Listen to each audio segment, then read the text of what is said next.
আসসালামু আলাইকুম কবুতর প্রেমিক ভাই ও বোনেরা।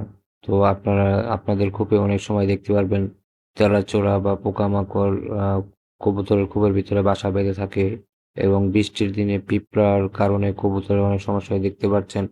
চেরাচোরার কারণে কবুতরগুলো অনেক সমস্যা দেখা দেয় কবুতরের।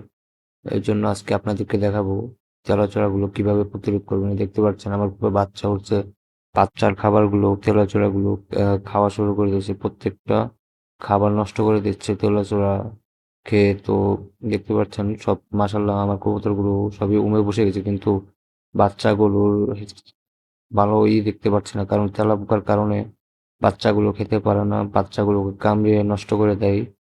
তো আজকে দেখাবো কিভাবে কি করলে আপনার কবুতরের তেলাপোকাগুলো নষ্ট হয়ে যাবে। তো একটি ফিনিশের বোতল, এগুলা বাজারে কিনতে পাওয়া যায়, তো গুঁড়োগুলো এগুলো দিয়ে দেবো। এগুলো আসলে কবুতরের কোনো সমস্যা হয় না। এগুলো দিলে তেলাপোকা মরে যাওয়ার সম্ভাবনা বেশি থাকে, এবং পিঁপড়া যদি উঠে থাকে তাহলে পিঁপড়াও মরে যায়।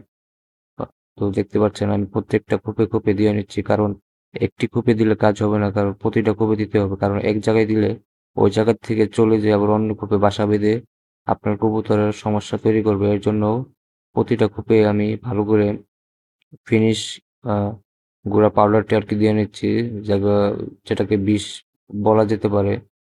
এগুলো আসলে কবুতর পার্শ্ব প্রক্রিয়া হয় না, তাও চেষ্টা করবেন কবুতর বাইরে রেখে আপনার কবুতর খোপে এগুলো দেওয়ার চেষ্টা করবেন। তো দেখতে পাচ্ছেন কবুতরের খোপে দেওয়ার সাথে সাথেই সব তেলাচোরাগুলো বেরিয়ে আসছে। তো এক এক দিকে উড়ে চলে যাচ্ছে, আর ছোট বাচ্চাগুলো নিচে পড়ে যাচ্ছে তেলাপোকার।